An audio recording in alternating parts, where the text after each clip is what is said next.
Добрый день, дорогие читатели, гости и друзья библиотеки «Книга во времени». В конце 2020 года мы открыли новую краеведческую рубрику «Байки у камина», в которой мы рассказываем о малоизвестных памятниках и о современных скульптурах дворовой архитектуры, который так богат наш город.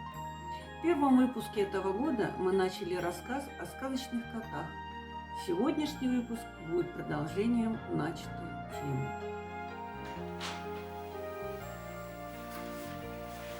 Здравствуйте, дорогие друзья!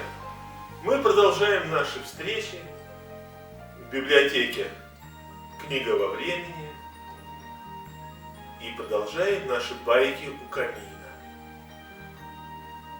На предыдущей нашей встрече мы начали разговор про котов, персонажей сказок, фильмов, мультфильмов. Какое огромное количество мультфильмов, советских, замечательных мультфильмов, в которых или главный, или второстепенный герой кот.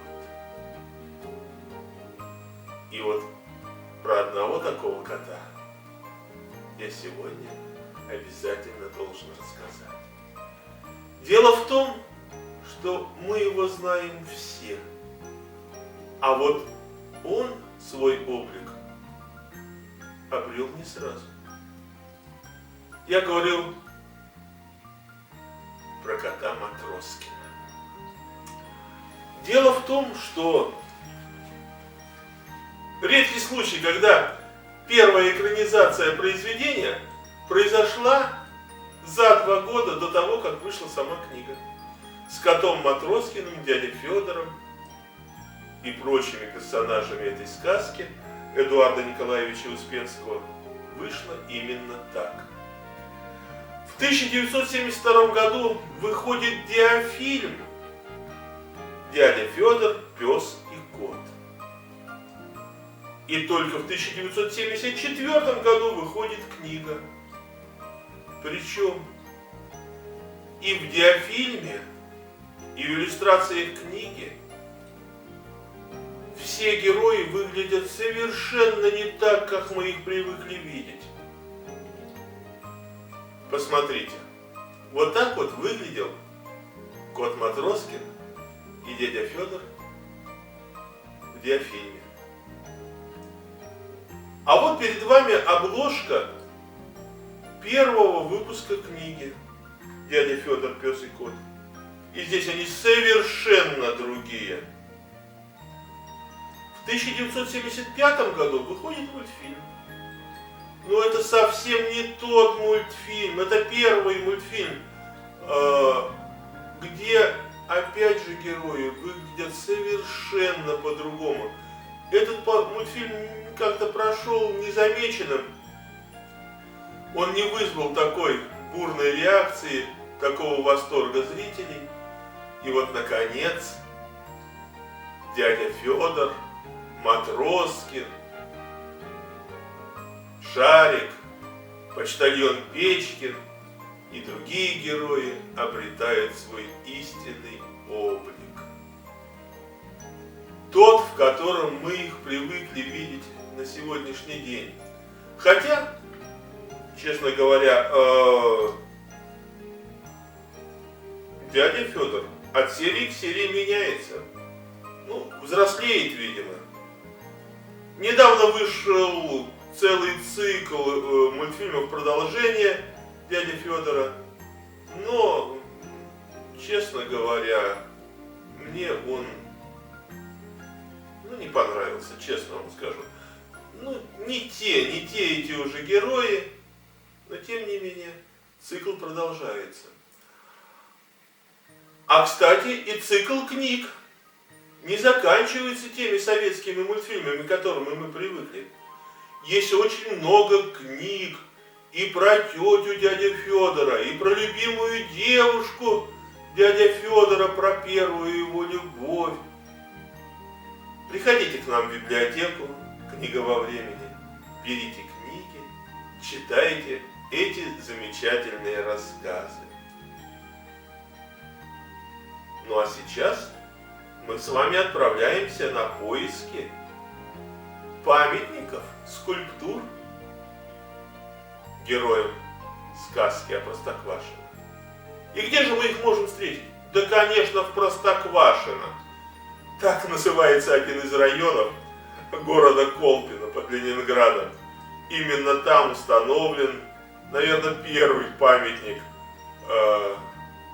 коту Матроскину в нашем городе. Почтальон Печкин сидит на скамеечке и что-то увлеченно рассказывает, а его, затаив дыхание, слушают кот Матроскин и пес Шарик. А на скамеечке есть свободное место, где каждый желающий может сесть и сфотографироваться с героями любимого мультфильма. Но говорят, что для полноты образа Печкина ему не хватает велосипеда. А ведь есть скульптура, где почтальон Печкин изображен вместе с велосипедом и опять же с котом Матроскиным. Эта скульптура находится в поселке Рощино. На этой же площадке расположены и другие персонажи сказок, другие скульптуры. Но сегодня мы поговорим именно про кота Матроскина. И здесь он выглядит немножко по-другому, но тем не менее совершенно узнаваемый.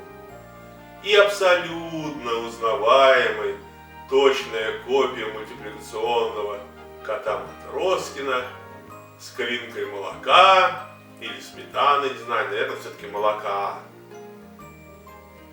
И снова рядом почтальон Печкин. Это уже типовая фигурка для детских площадок. Их очень-очень много в нашем городе. Ну вот это вот сделана фотография конкретно на Захарьевской улице. Но их можно встретить во многих районах нашего города. А помните знаменитую фразу кота Матроскина?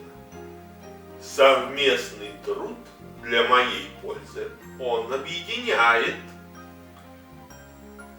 И хоть Матроскин иногда ссорился с Шариком,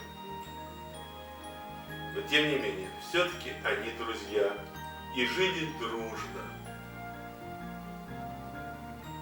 А ведь зря говорят, что живет как кот с собакой, и говорят, что это вот вечная ссора. Многие коты дружат с собаками. И многие вместе со собаками выполняют одну общую работу. Ну вот перед вами персонажи сказки, которые мы знаем с раннего-раннего детства. Посадил дед репку, выросла репка большая-пребольшая. И смог вытянуть дед репку и позвал на помощь всех своих домашних друзей, домочадцев. И вот тянут они, дед за репку, бабка за детку, внучка за бабку, жучка за внучку, кошка за жучку, мышка за кошку, потянут и вытянули репку. Потому что совместный труд, он объединяет. Какие еще мы сказки про котов знаем с детства? Даже не обязательно, чтобы кот был главным героем. Помните стихи? Ехали медведи на велосипеде, а за ними кот задом наперед. А на чем ехал кот? Да на скейтборде, на скейте. Не верите? А давайте пойдем вместе на Манежный переулок, дом 6, и вы увидите, как едут герои этой сказки Корнея Ивановича Чуковского. А почему они там расположились? Да потому что в этом доме Корней Иванович жил с 1919 по 1938 года. Вы никогда не были там? Обязательно побывайте. А вы были когда-нибудь на Таити? Что? Нет? Не были мы никогда на этом Таити. Нас и здесь неплохо кормят. Помните это, кто сказал? Кот. Замечательный кот из мультфильма «Возвращение блудного попугая». Лично я этого кота встретил в Зеленогорске, в парке культуры и отдыха. А мультфильм был снят в 1984 году. Режиссер Валентин Караваев, сценарист Александр Курлянский. И герои этой сказки приобрели такую популярность, что Александр Курлянский по требованию зрителей и читателей написал целую книгу про приключения этих героев.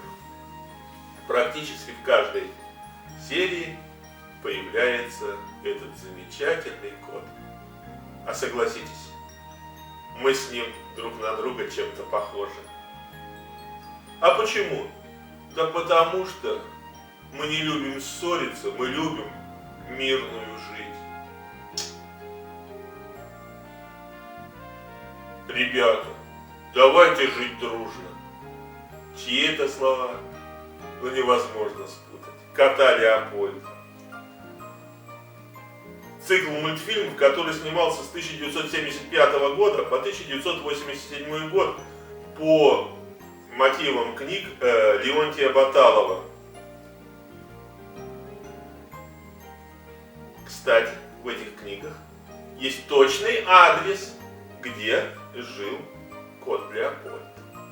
А жил он в доме 8/16 по улице Мурлыкина, рядом с кафе и ателье. Кот Леопольд настоящий интеллигент,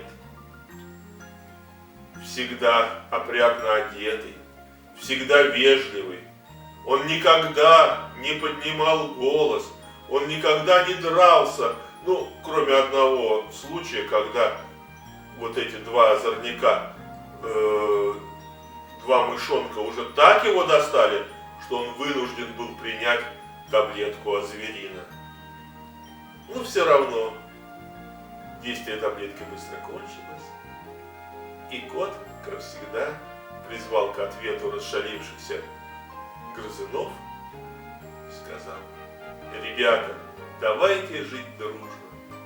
И эта фраза крупными буквами написана на стене дома по Парашютной улице 38, рядом со спортивной площадкой. И, конечно же, там огромный рисунок кота Леопольда и двух мышат. Замечательные сказки есть про котов. Просто у нас времени недостаточно, чтобы рассказать про них про всех. Но пока мы с вами разговаривали о сказках, время нашей встречи снова подошло к завершению. Вот видите, уже кролик смотрит на часы и показывает, что пора бежать домой. А то герцогиня будет просто возмущена. Давайте его послушаемся. Расстаемся мы снова. До новых встреч. Но мы не просто расстаемся. С нами остаются сказки. И с нами остается улыбка. Замечательная улыбка чеширского кота. Помните, Алиса в стране чудес? Чеширский кот напугал Алису тем, что он внезапно появлялся и внезапно исчезал. У него еще была одна особенность, он все время улыбался. И вот Алиса попросила его появляться и исчезать не так внезапно.